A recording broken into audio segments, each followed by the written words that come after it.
A couple. A couple. A couple reviews. Welcome, everyone. This is B. And I'm Q. And this is review for Jackie Brown. So basically, Jackie Brown is about a flight attendant who gets caught by the FBI for smuggling. Under pressure by the FBI, she has to become an informant and set a trap for her boss, who's also an arms dealer that she was working for. And she has to do this without getting arrested or killed. It's the first film by Tarantino, which doesn't come from original material. It actually comes from the novel Rum Punch by Elmer Leonard. Some of his novels that have ended on the big screen are also Out of Sight and Get Shorty. Alright, so the cast. So first we have Pam Grier, who plays Jackie Brown, which is the main character of the film. And Pam Grier was in a lot of blaxploitation films in the 70s, such as Foxy Brown, Coffee, and many more. Actually, this part was crafted specifically for Pam Grier. And in the novel, the last name of the character was Burke, I believe.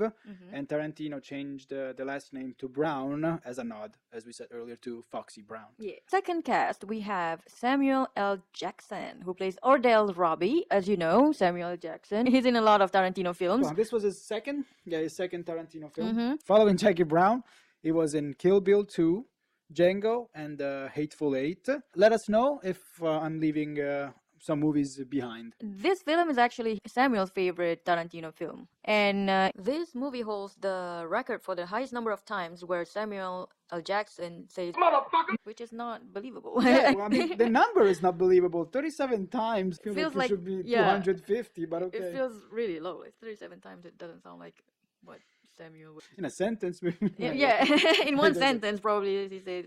Anyway, next we have Robert Forster, who plays Max Cherry. He also won Oscar nomination.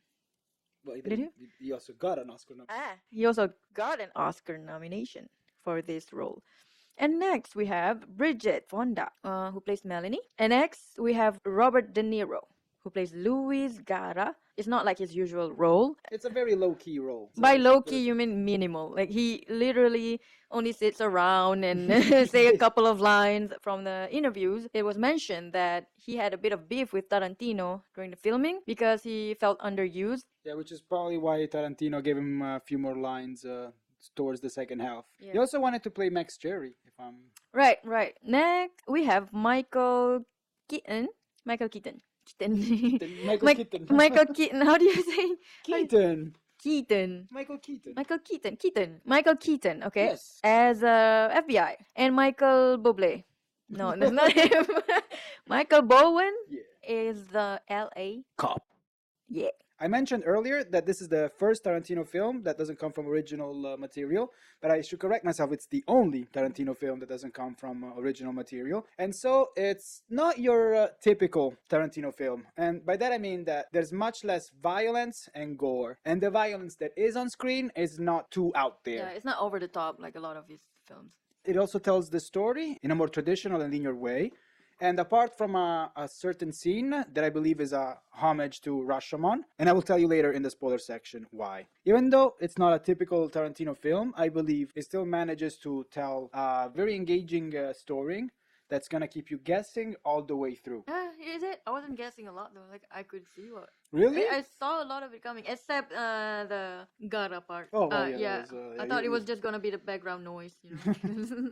Well, I mean, the whole time I couldn't anticipate the next move, you know? Well, you know that Jackie Brown is only out for Jackie Brown. Like, she's only looking out first. Exactly, she's out for herself. The whole time you don't know who she's helping, which side she's on, you know?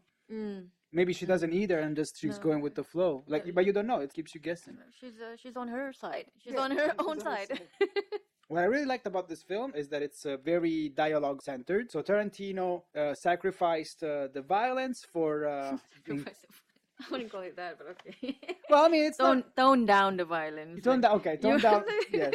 Sacrifice violence. Sacrifice violence sounds like a good death metal band. So yeah, it tones down the violence for dialogue. A thing I liked a lot about the scenes is that you feel like you're there with the characters. You feel like you're hanging with them. In a scene, you're hanging with Ordell and Gara, just spitballing about the next move. And then in the next scene, you're a cop along with the Michaels questioning Jackie, you know? And also a lot of witty one-liners. But You not just gonna that say it? one, but there's a lot of them. Like, other than that, give me other than. My ass baby dumb, but I ain't no dumbass. You guys don't know how many times I have to hear this. Gosh, like, I don't know why you're so fixated on this line. My ass may be dumb, but I'm no dumbass. Yeah, it's a cool ass No. Okay. We also have a great villain. Mm-hmm. A very like You mean a cool super villain? yes, a super cool villain. You really think there's a cool villain?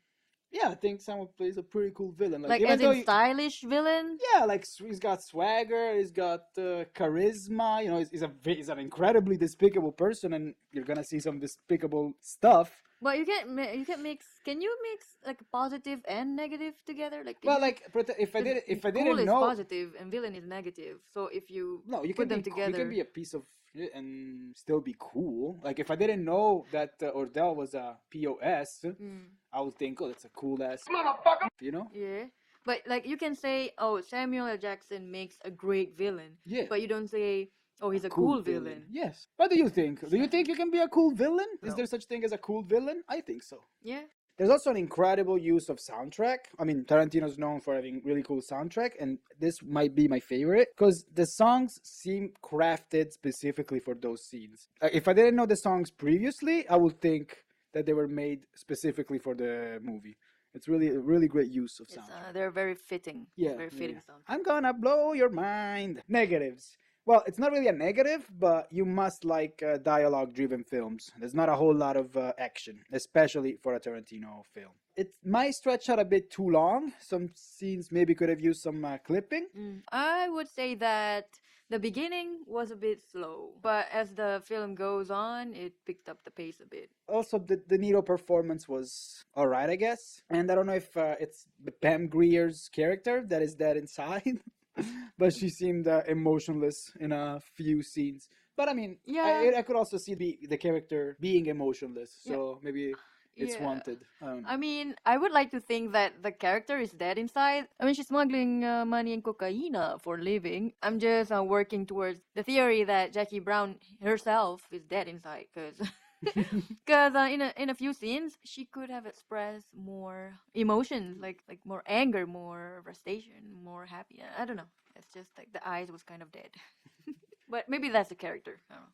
To the plot holes, one minor plot hole and one minor loophole in total, noticed at least by us. The death count is a 4. To the ratings, what do you give it? I'll give it a 7.426.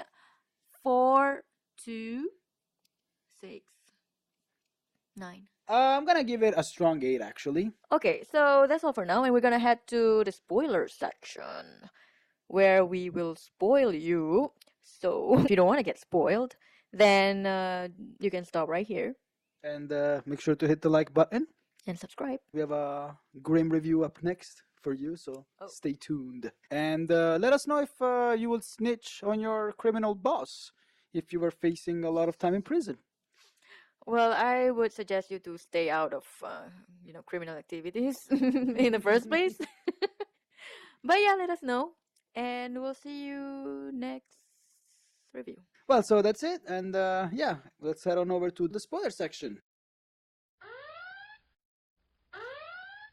Okay, so at the beginning of the movie, I said that there was a scene, which I believe was a homage to Rashomon. And that scene is the changing room scene, which is told in 3 different perspectives. And I also believe that what some people may consider continuity mistakes is actually the proof that that's a homage to Rashomon. And if you haven't watched Rashomon, watch it and you will understand why. So the plot holes. Well, when Jackie says that Melanie stole the bag, right after the changing room scene, the cops can easily see that that's a lie because she comes in with a bag. What a big... It's actually, maybe a big, a bit bigger than a minor plot hole. Like, also the part where Max Jerry went into the dressing room and got the bag. They could have easily saw that going on if they checked the CCTV. Yeah. The loophole is Luis's blood trajectory, because when he gets shot from the side. So there's no way all the blood could be on the windshield like that. Yeah. I mean, they don't show how he got shot, from which angle. Well, but you know it's from the side. you know from the side, but you don't know how Ordell was pointing the gun. If I have any blood experts in the comments, let us know. Do you think the blood trajectory would be like that? On the You think it's possible? Wanna do the death count? Well, there are 4 death counts in the movie. First is Chris Tucker, Beaumont. Or Lamont? No, Beaumont. Beaumont? Beaumont. Yeah, he did first. He did. And then second was Melanie. Most shocking death. Yeah. Most unexpected moment of the movie, period. Yeah, I think because Robert De Niro was like, give me something more, solid in this movie. Give me something, to stand by for. And then the third one we have Gara. Shortly after Melanie died, Gara was shot by Ordell. And then the last body count we have Ordell. I mean, Karma bitch slapped him in the face. He scored his karma points. Mm-hmm. Well, so yeah, if you made it this far, that means you probably watched the movie already. Let us know what you thought about it in the comments. And don't forget to like and subscribe if you want to see more reviews from us. If not, then, well, peace and may all the best to you. Yeah. Break the law. Do the drugs. Smoke crack. Twerk. Bye. Hi. Okay, that's all. Bye. Ciao, ciao.